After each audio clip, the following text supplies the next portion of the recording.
I never thought the work of my life would be taken from me by my own daughter. It was a bright, sterile morning in the boardroom of the bakery I built from the ground up.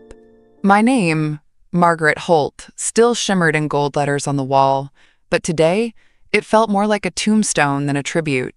"You're out of touch," my daughter, Rebecca, said, not even looking up from her notes. Her voice was cold, rehearsed. "We think it's time you step back completely." Beside her, her husband Gavin nodded, lips pressed into a tight line. "We've already spoken to the board. They're ready to vote on it." And then came the third blow. My youngest son-in-law, Dylan, who never baked a loaf in his life, but loved using the word streamline. "You've been incredible, Margaret," he said, "but the industry's evolving. We need a younger image now. A fossil. That's what they were really calling me. A fossil that smelled of yeast and loyalty." The betrayal wasn't loud. There was no yelling, no dramatic walkout, just a quiet silence after they handed me the proposal. They'd already signed it. All it needed was mine. I stared at the document for a long moment. My own daughter couldn't even meet my eyes. I looked at Rebecca's manicured hand as it slid the paper closer to me, then at Gavin's smug little nod. I could have fought. God knows I'd fought harder battles than this. But something told me this wasn't a war of logic. It was greed dressed up in concern. So I did what they least expected. I smiled. Not wide, not warm, just enough to lift the corners of my mouth.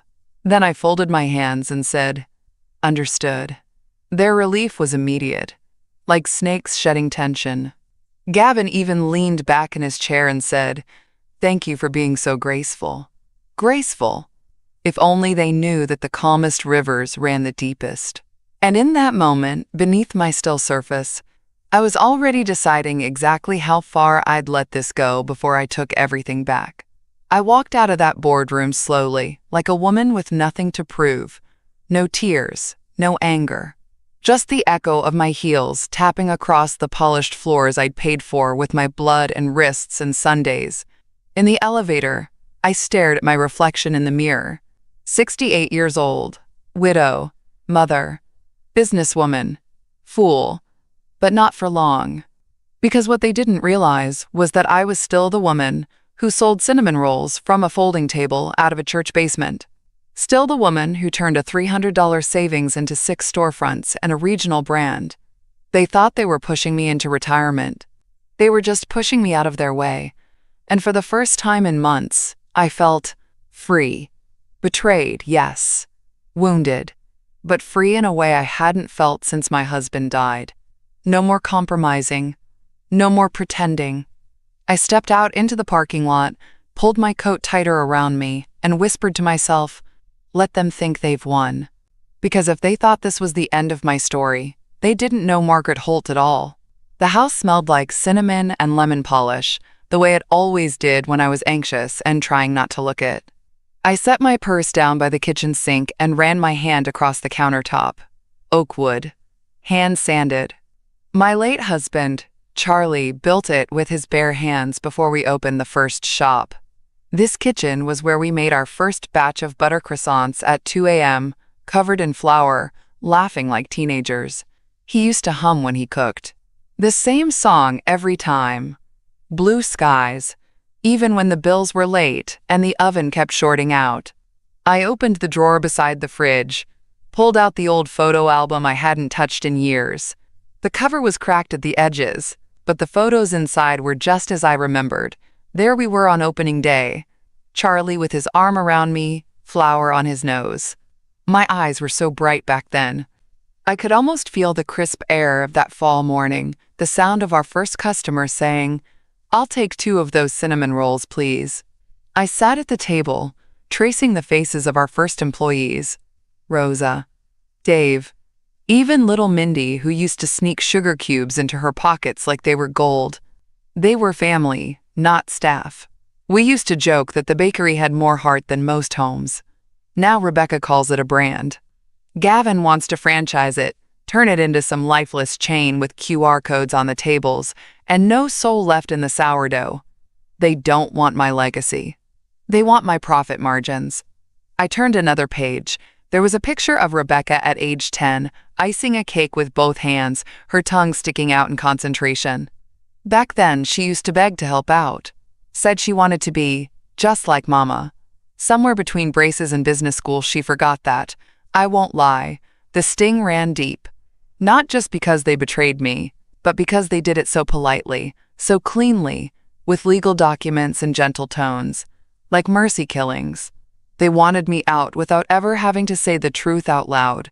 You're in the way, old woman. I ran my fingers along the edge of the photo album, then shut it gently. My hands were trembling just slightly. There was no rage in me. Not yet, just that heavy ache. The one that comes when you realize the people you love most never really saw you at all. They saw what you could provide: a bakery, a foundation, a safety net, but not a woman, not a mother. That's when I stood up, walked to the stove, and brewed myself a pot of black tea. No sugar, just strong and bitter enough to match the burn in my chest. They had my bakery, but I still had these memories.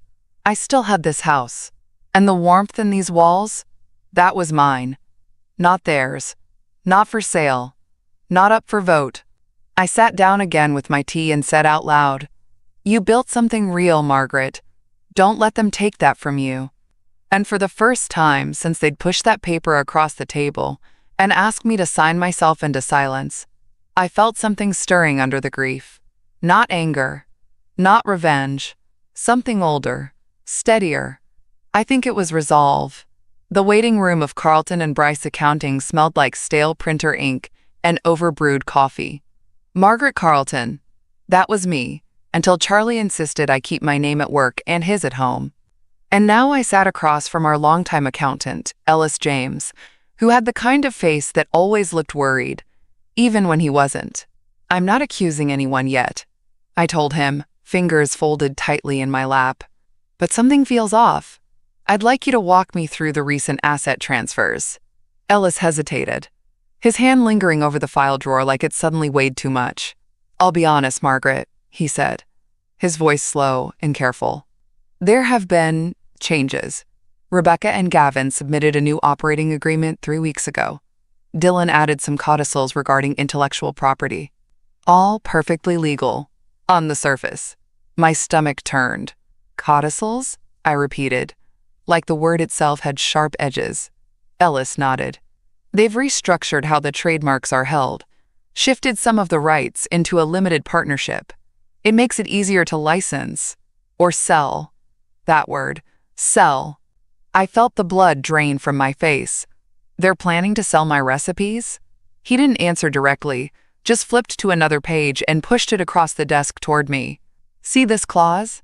It designates the Holt family legacy as a non-binding branding concept, which means your name is symbolic, not protected." So they'd taken the recipes, the brand, the name on the window, and wrapped them up in contracts I'd never signed, concepts I'd never understood. They were building a bakery empire off my life's work and turning me into a mascot. I leaned back, forcing my breath to slow. "They told me it was just a temporary board restructure," I said quietly. "I think that was the initial plan," Ellis murmured. "But things have moved quickly since you stepped back. The paper trail is concerning." His eyes flicked toward the door, like he was worried someone might hear. Or maybe he was worried about telling me too much. "You're not the only one who's come to me," he added under his breath. "A few vendors, even an investor or two, asked about recent shifts. They're nervous." That gave me pause. "Nervous is good," I said, slowly standing. "Nervous people ask questions. Nervous people hesitate before signing things." Ellis reached for his coffee but missed the cup by an inch. "Margaret, you know I'm supposed to remain neutral." "Then remain silent," I said, my voice calm but steady. "I'm not asking for a verdict, just facts." He nodded once, slowly. "I'll send you a full breakdown by Monday. Everything public, nothing sealed. That's all I need." I walked out of that office with my spine a little straighter. My hand still shook as I clutched my coat. But this time, it wasn't from fear. It was the first flicker of power I'd felt in weeks. Because if they wanted to treat me like a relic, then I'd remind them that relics are often the most dangerous things in a museum. They think I won't fight because I didn't scream.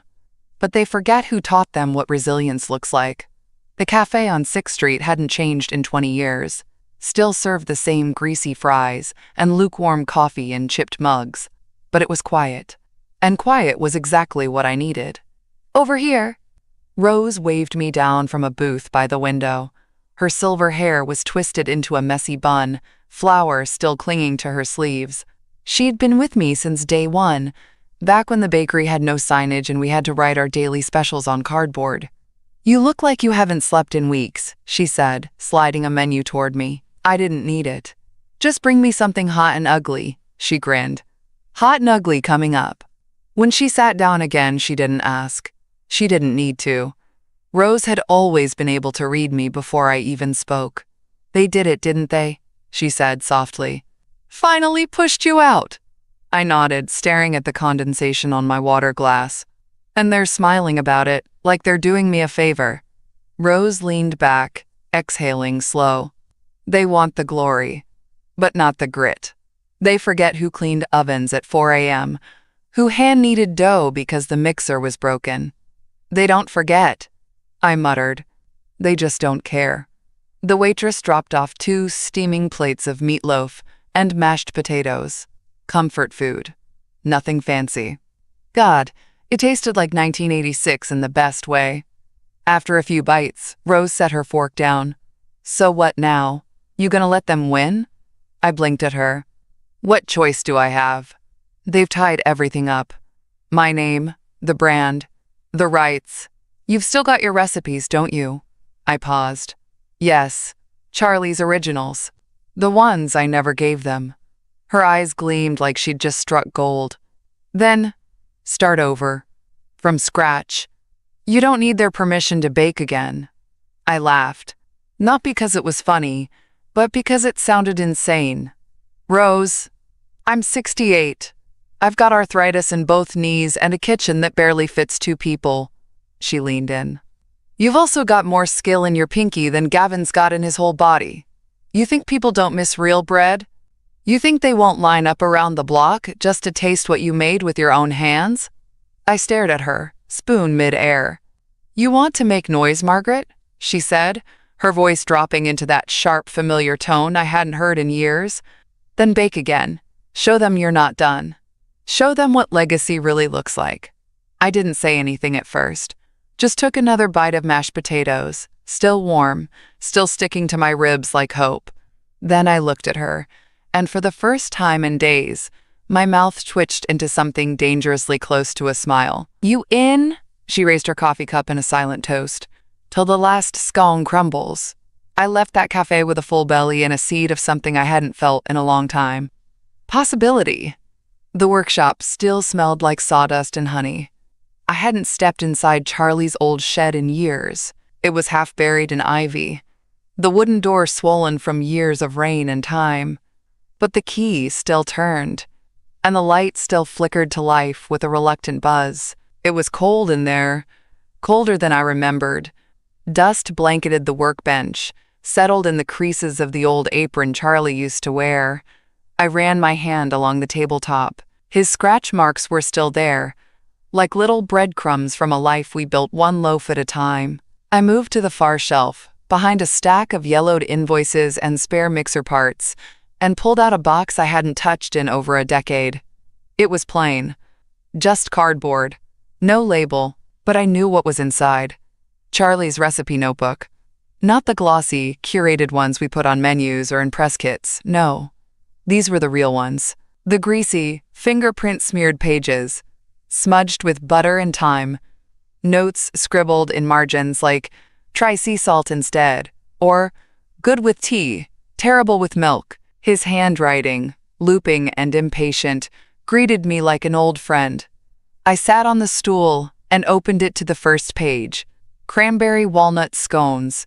My favorite, then honey cornbread, then molasses rye, and then, tucked between 2 pages, a napkin with a sketch on it, an idea we never got to try. A bakery with no front counter. Just a table. Just conversation. Tears blurred my vision before I could stop them. Not from sadness. From the weight of remembering. This was what they'd never understand. What Gavin and Rebecca would never be able to franchise or fake. It wasn't just recipes. It was history. It was family. It was ours. I flipped through the notebooks slowly, page by page. Some were falling apart at the spine. Others were stuck together from years of use. But each one was a doorway, and I realized, sitting there in that dusty old shed, that I hadn't lost everything. They took the board seat, the building, the headlines, but they didn't take this. They didn't take him. That night, back in my kitchen, I pulled out flour and sugar like I was exhuming old bones. I didn't even know if I had yeast in the fridge. Turns out I did. Old but not expired. Like me. I started with the cornbread, poured in the buttermilk slow. Let the batter rest the way Charlie used to insist on. Let the bubbles breathe, he always said. The oven roared to life. When I opened the window, the scent drifted out onto the street. Corn, butter, warmth. A woman walking her dog slowed down, sniffed the air. "Someone's baking?" she called out. I smiled. "Just a test batch." "Well," she said, "it smells like my childhood." That was the moment I knew. This wasn't just about getting even. This was about getting back to something real, something that mattered. I wasn't going to compete with them. I was going to remind people what came before them. The television flickered in the corner of my kitchen, its volume low, but just loud enough to catch the condescension in Rebecca's voice. "We're thrilled to honor our mother's legacy by allowing her a peaceful, well-earned retirement," she told the morning host, all polished smiles and soft pastels. "She's enjoying time at home, gardening, baking, just for fun." The camera cut to a photo of me in my rose garden, one hand resting on a shovel, the other shielding my eyes from the sun. A photo they'd taken without asking, weeks ago, while I was trying to replant the lavender Charlie had loved. I sipped my tea slowly, letting the bitterness match the growing fire in my chest. "She's still very involved in spirit," Gavin added, smiling like a politician. "But we've taken the reins to modernize the brand. You'll be seeing Holt's Artisan in major airports and lifestyle centers very soon." I turned the television off before the segment ended. I'd seen enough. Involved in spirit? What a neat way of saying, "We've silenced her, but we'll still cash in on her name." My phone buzzed. A message from Ruth, an old supplier who used to bring me eggs every Tuesday morning. "Saw the news. You okay? Doesn't sound like you." I stared at the screen for a long minute, then typed back, "They're using me like a mascot, but I'm not done yet." She didn't reply right away, but a few minutes later, another message popped up. "Let me know when you need eggs again. I'll be there." I sat back and closed my eyes. The television was quiet now, but their voices still echoed in my head. Peaceful retirement. As if I'd ever been peaceful. As if I'd spent 4 decades waking up at 4 a.m. for fun. They were trying to bury me under a narrative I didn't write. And the worst part? It was working. Customers were already calling the main line asking if I'd left for good, if I was okay, if I was sick. The rumors were spreading, and not one of them came from my mouth. They'd built a whole PR campaign on the assumption I'd stay silent. And for the most part, I had. Until now. I walked over to the fridge and pulled out a batch of dough I'd been proofing since sunrise, shaped into little knots, dusted with cinnamon sugar. Charlie's favorite. As I folded each one, I whispered to them like prayers. Let them think I'm gone. Let them think I've surrendered. I brushed them with egg wash, slid the tray into the oven and watched them rise. That scent, sweet and defiant, filled the house, drifted out the open window. A woman walking her terrier paused again. "Are you selling those?" she called out with a hopeful smile. I thought about it for a second. "Not yet," I said. "But soon." The lawyer didn't smile when I walked in, and I liked her for that. Her name was Carmen Reyes. Sharp jawline, sharper eyes. She greeted me with a firm handshake and zero small talk. "I read over the operating agreements," she said, sliding a thick folder across her desk. "And I can tell you this much. Your instincts were right. I didn't touch the folder, just stared at it like it might bite. They changed more than just board titles. They altered ownership designations, trademark rights, even residuals on media appearances. Whoever drew this up knew exactly how to mask theft under consent. But I didn't sign that, I said, my voice low. I've never signed anything relinquishing the brand rights. You didn't, she confirmed. That's where it gets interesting. Carmen pulled out a sheet of paper from the folder and pointed at the bottom. There's a signature here that looks very close to yours, she said. But the angle's off. Pressure's inconsistent. And the notary ID? It doesn't exist in the state database. I blinked. Are you saying? I'm saying, she cut in. This looks forged. The word hit like a punch I didn't brace for. They'd faked my signature. I felt the blood drain from my face, but I forced myself to stay still, dignified.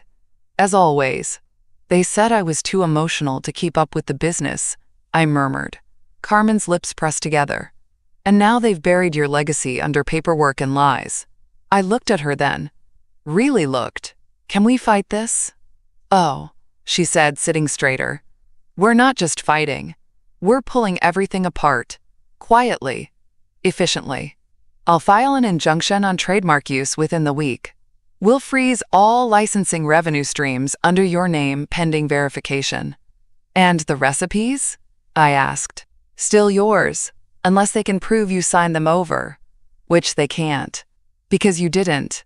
I nodded slowly, my pulse steadying. Good. Carmen tilted her head. This won't be easy. Your daughter and her husband are smart. They'll lawyer up.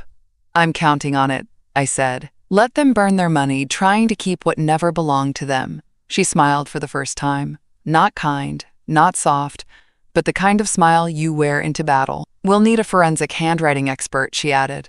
Also, prepare a personal affidavit, written in video. Your account of the events, your original role in the business, and the timeline of ownership. I nodded again.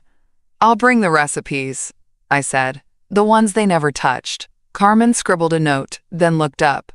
One more thing, you'll need to be patient. We're playing a long game. I stood, reaching for the folder at last. Don't worry, I told her. I've been patient my whole life. Outside, the wind had picked up. I clutched the folder tight against my chest and walked back to my car, every step feeling heavier than the last. But stronger, too. Let them run their campaign. Let them paint me as some fragile old woman sipping tea in a garden. Because the truth was, I had just hired my first soldier, and the war for my legacy had officially begun. The message came through at 11:42 p.m. Hi, Grandma. Can we talk? I stared at it for a long time before replying. Not because I didn't want to, but because Lily had always been quiet, polite, even watching from the edges of every family argument, never speaking unless spoken to. The kind of teenager people underestimated. Of course, I typed back, come by whenever you want. She showed up the next day with the brown knit hat pulled low over her eyebrows and a backpack slung over one shoulder. She looked like she hadn't slept, but her voice was steady when I opened the door. I'm sorry, she said, before I could even say hello. I stepped aside and waved her in. We sat at the kitchen table, 2 mugs of cocoa between us. I hadn't seen her this nervous since she was 5, and broke my cookie jar trying to reach a leftover cinnamon roll. I didn't know what they were doing, she said. Not at first. Mom and Gavin, they always talked like you were just done, like you wanted to step down, that you were tired, and I believed them. I didn't say anything. I let her keep talking. But then, I saw the contracts. I saw your name removed from everything. I overheard Mom on the phone telling someone you were too old to keep up, that if we play it right, she won't even notice. Her hands trembled as she clutched the mug. It didn't feel right. I reached across the table and placed my hand over hers. Lily, I said softly, you don't owe me an apology. You're the first one who's even asked what I felt. She blinked hard. They say it's for the brand, that younger faces sell better. But this bakery is your face, your recipes, your hands. I smiled then. For real. Do you want to help me? I asked. She looked up, startled. With what? With building something new. Small. Mine. Her eyes widened. Like a bakery? I nodded. Not like theirs. No boards. No investors with suits and agendas. Just me. And whoever believes in doing things right. She sat back, her lips curling into a slow grin. I can run social media, she said. I know how to build a following. Everyone still remembers you, Grandma. They'll listen. I squeezed her hand. Just stay honest, I said. That's all I ask. She nodded, her voice barely a whisper. I will. As she helped me wash up, I watched her move through my kitchen, like it was her own. Like she belonged there. And for the first time since this all began, I felt something I hadn't let myself feel in weeks. Hope. Not just in the business, not even in the lawsuit, but in her. Because maybe I'd lost a daughter, but I'd found a granddaughter brave enough to see the truth and speak it. The town market was still the same. Same rusted stalls, same crooked chalk signs, same gossip carried on the wind like pollen. I hadn't stood behind a table here in 20 years. But that Saturday, I showed up at dawn with a folding table, a gingham cloth, and a basket full of warm cornbread muffins still steaming through the wax paper. Lily made the sign. Margaret's Originals, written in big, looping letters. No logo, no flashy branding. Just my name, just me. At first, no one noticed. Just a couple of early risers shuffling past with coffee and dogs. I passed out the first samples quietly. Half muffins, broken by hand, still sweet from the honey. By 9 a.m., the line had begun to form. Maggie Holt? A woman gasped, squinting at me. From Holt's Bakery? I nodded once, keeping my smile modest. But I thought you were tired. Not quite, I said. Just returned to the basics. People started to gather like it was 2002 again. One woman clutched a muffin to her chest and whispered, I haven't tasted this since my wedding day. You made our cake. A man in a flannel jacket tapped his cane against the sidewalk and grinned. Tell your kids they can keep their fancy expansion plans. This tastes like home. Word spread fast. Too fast. I'd only brought enough for a few dozen samples. By noon, we were empty. Not one crumb left. Lily looked up from her phone, eyes wide. You're trending, Grandma. I blinked. Is that a good thing? She spun the phone toward me. There it was. My hands, folding dough. The old photo from the shop wall. A caption that read, The real Margaret Holt is back. Hundreds of likes. Comments. Shares. What did you do? I asked. Posted a reel this morning. Your old customers are tagging each other like it's a reunion. I stared at the screen. At the photos of scones and biscuits and old women in cardigans grinning over paper cups of tea. I didn't plan this, I said softly.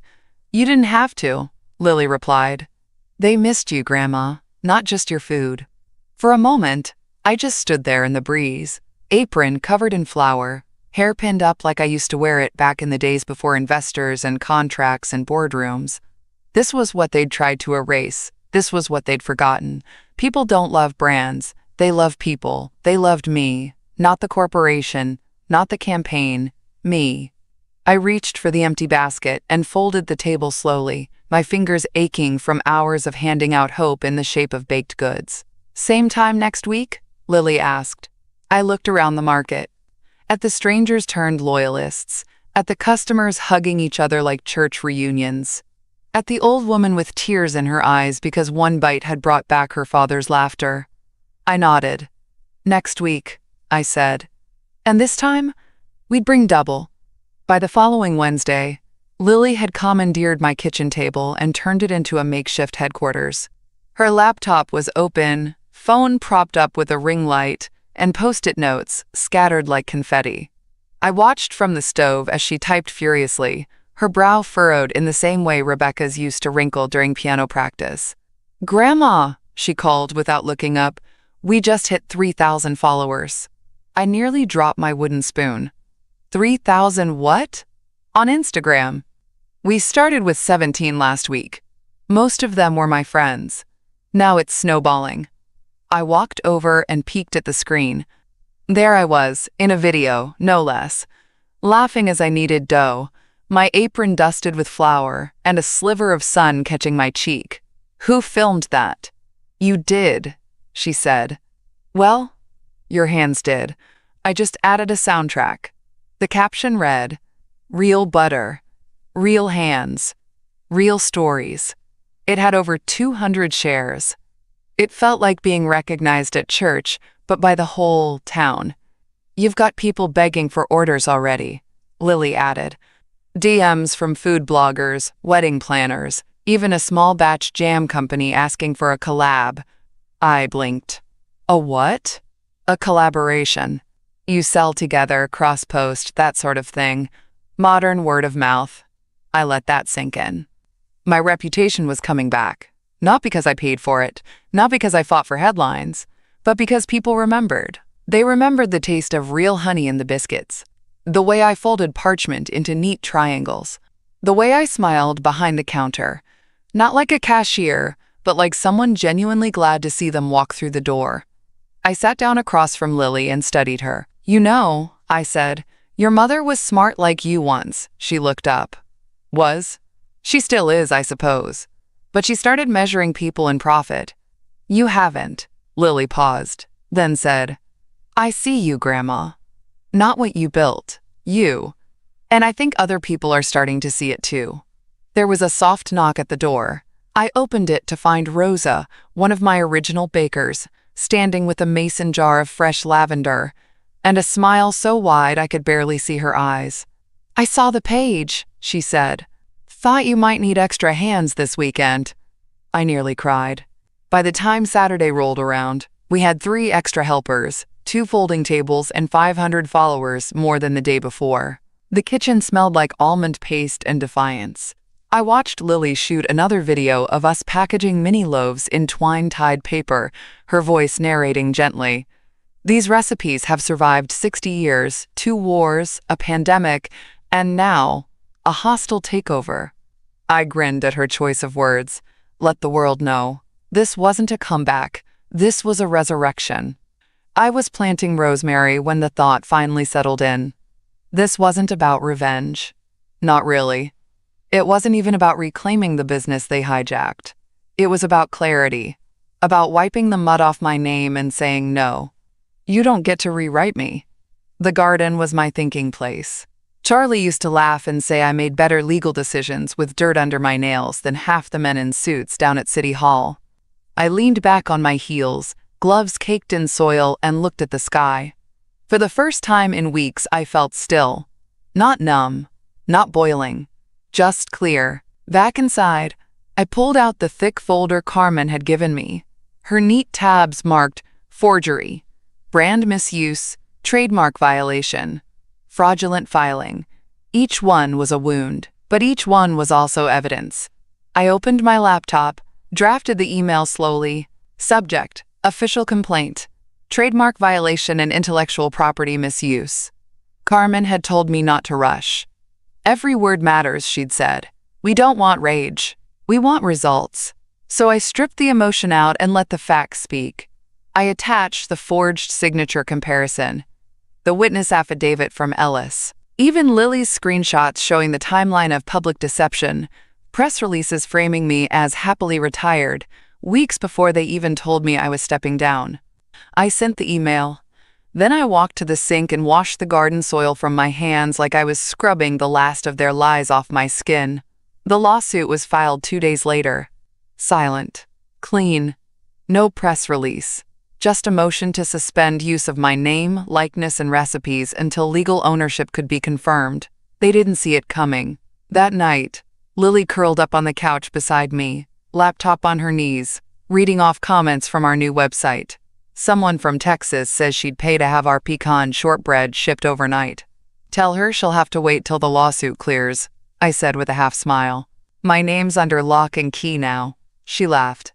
Feels kind of powerful, doesn't it? It feels like truth, I said. And that's rarer than power. We sat in silence for a while. The kind of silence that doesn't ache. I looked around at the room, my worn-in sofa, my faded quilt, the family photos on the wall that didn't need framing by a brand to matter. I used to think being forced out meant I lost. But the further away I got from their boardrooms and business jargon, the more I realized they didn't remove me. They released me. And now, with the truth on paper and my name no longer a prop in their polished fairy tales, I could do what I was always best at: bake, tell stories, start over, not as someone's mother or mascot, but as Margaret Holt, woman, baker, original. A week after the lawsuit was filed, Rebecca's Bakery started losing customers. It didn't make headlines, at least not yet, but I noticed. The Yelp reviews shifted from 5 stars to 3. Comments like "tastes different" and "not the same since Margaret left" began to trickle in. People weren't just buying pastries, they were buying memory. And without me, the flavor was gone. Meanwhile, my own kitchen had turned into a full-scale operation. Rosa handled the oven, Lily juggled social media and invoices, and I'd officially hired Sarah, a retired schoolteacher with a pie crust obsession, to manage the packaging. We were a skeleton crew, but efficient, and most importantly, every customer left smiling. We'd signed a lease on a tiny storefront just off Main Street. Not flashy, no neon, just a big window and a hanging sign that read, "Margaret's Originals.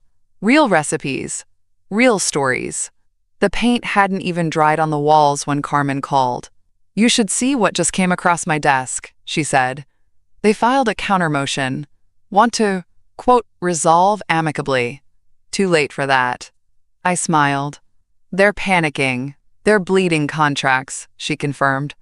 "A wedding planner just pulled a $30,000 order. Said your new shop felt more authentic." Authentic?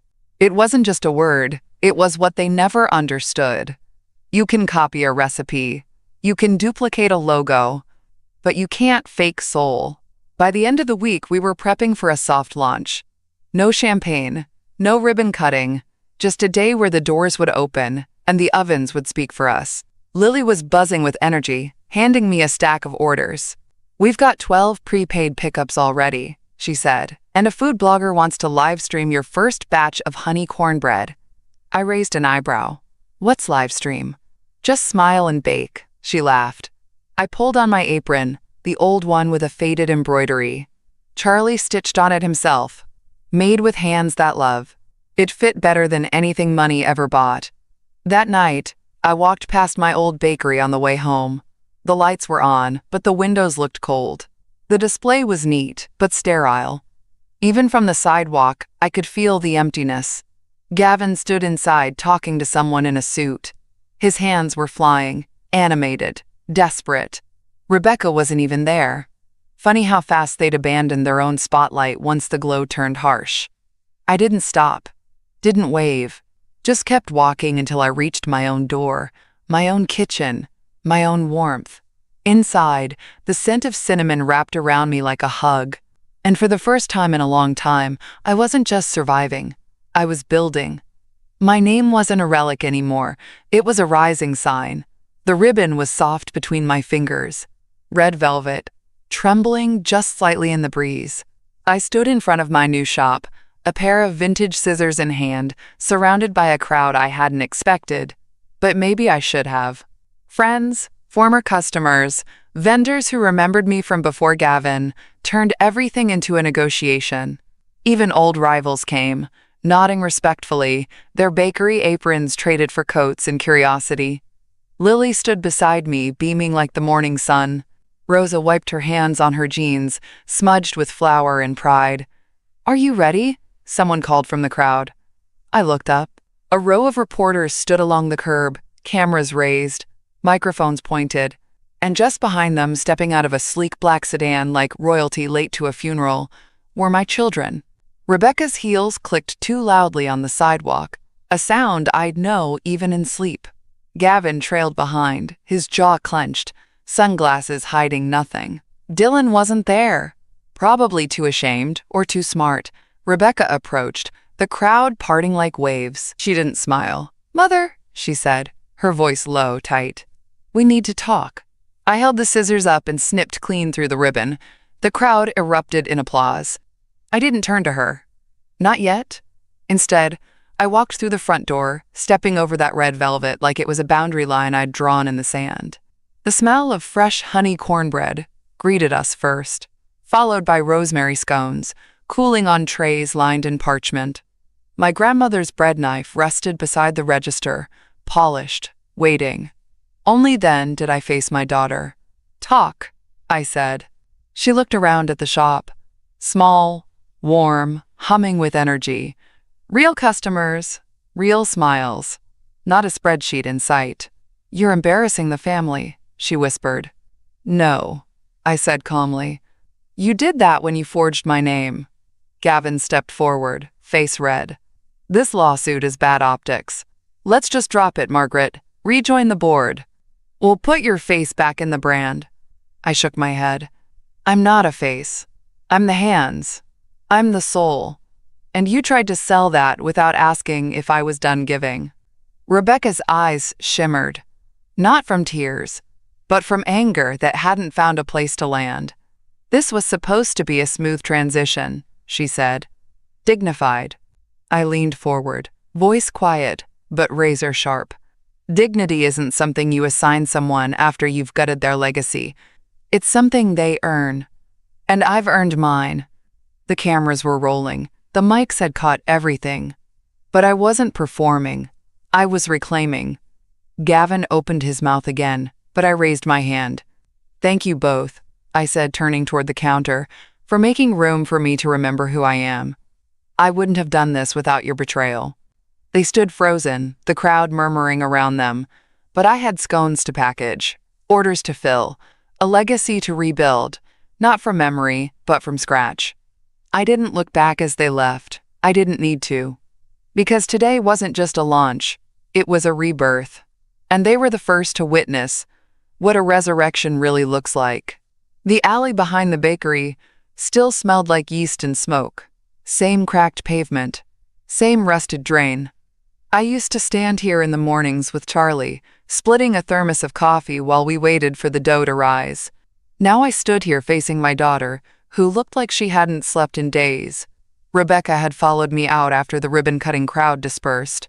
The front of the bakery was humming, orders flying out the door. But back here, it was quiet, almost holy.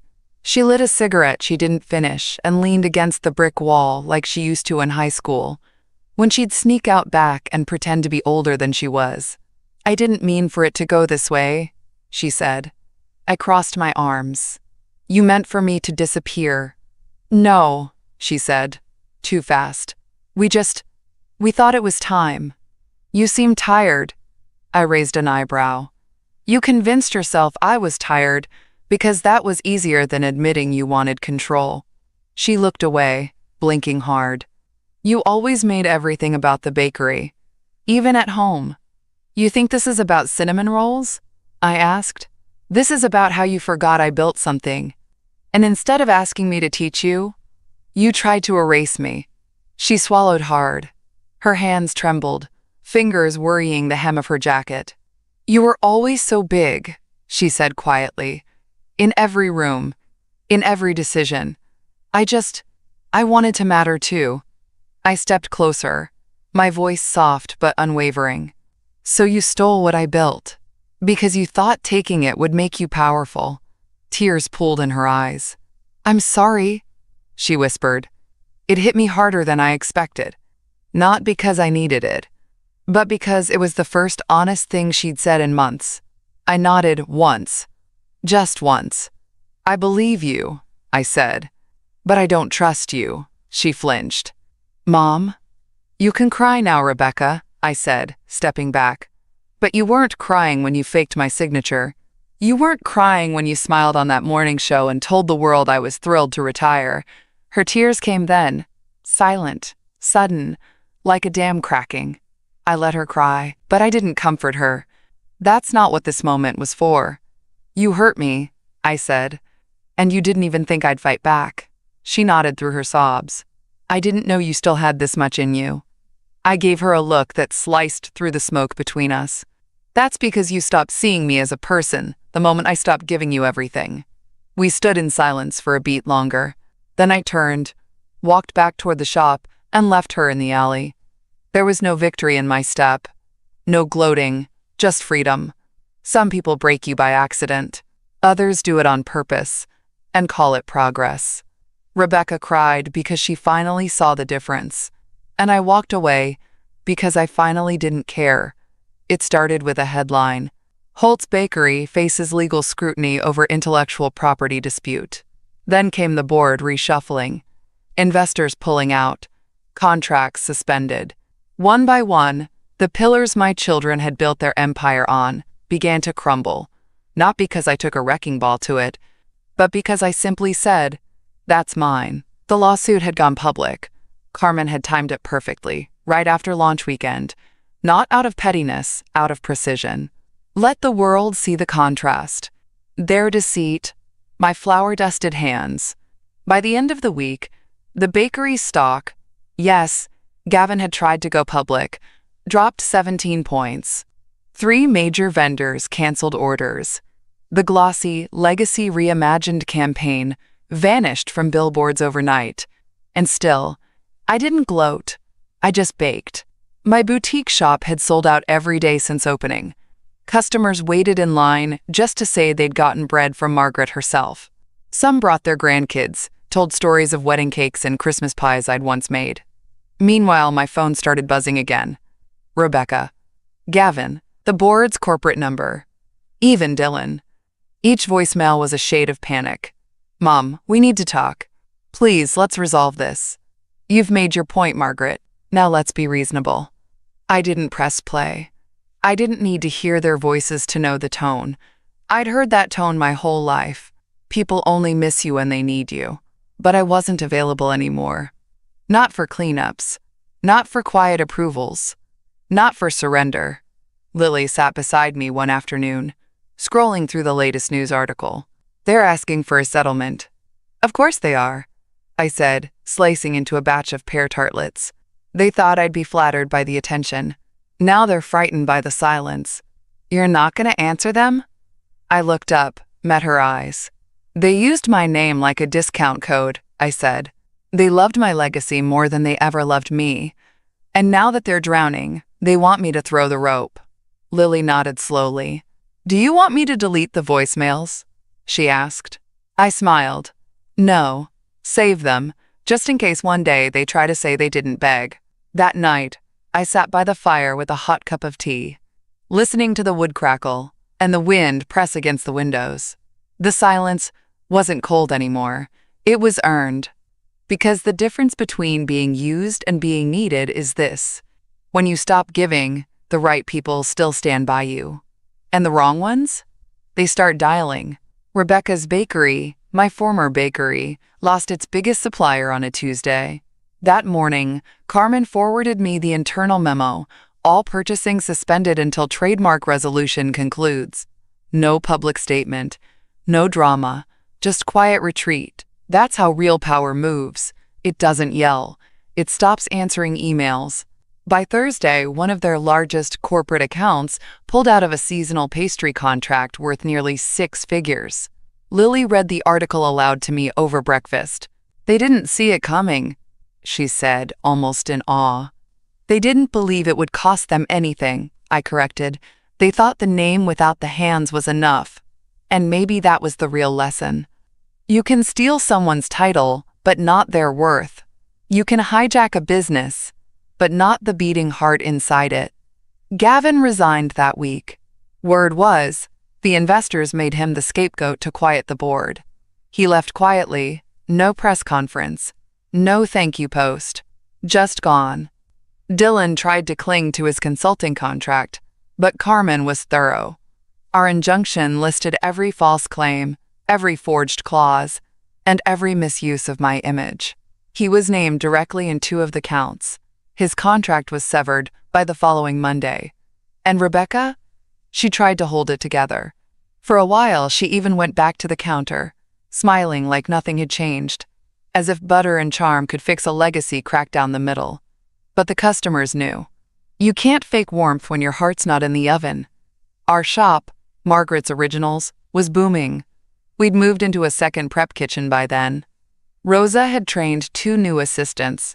Sarah handled scheduling, and Lily had tripled our online orders through something called a, quote, limited drop model. I didn't understand all of it, but I understood this. Every order had my name on it. Every smile we served was real. Every dollar earned was honest. I didn't need to beat them in court to win, but I would. Still, I let the papers crawl at their own pace. Lawsuits are like sourdough. They rise best when you don't rush them. I didn't show up to gloat. I didn't show up at all. But word got back to me through vendors and cousins and the lady who cuts my hair that Holt's Bakery had officially closed its flagship store for renovations. Everyone knew it was code for collapse. I felt no joy in it, but I did feel peace. That kind of peace you only get when you stop chasing approval from people who'd love your labor but never your boundaries. I looked across the kitchen at Lily, rolling dough with Rosa, music playing low from someone's phone. This was my legacy. Not a building, not a boardroom, not the brand they tried to strip down and bleach clean of every wrinkle in memory. It was here, in flower-covered aprons and familiar songs, in laughter that sounded like mine used to, and in the quiet realization that even if they'd never said thank you, they couldn't erase me, not from the town, not from history, not from myself. The fire crackled low, casting shadows that danced across the living room walls. I sat curled in my armchair, a blanket over my legs, and a plate of cooled lemon cookies on the side table. The same kind I used to make when Lily was little and afraid of thunderstorms. She sat on the rug in front of me now, cross-legged, scrolling through her phone. 400 reviews, she said, eyes wide, and all 5 stars. I smiled softly. People still like sugar, huh? She turned to face me, her voice softer. They like you, Grandma. I didn't answer right away, just sipped my tea and let the warmth settle deep into my chest. So much had changed. The lawsuit had gone our way, of course. Quietly, completely. Ownership restored. Rights corrected. Forgery confirmed. But I didn't want the old company back. I didn't want the building, or the board, or the brand they'd tainted with greed. I let it all go. What I kept was better. My recipes, my name, my truth.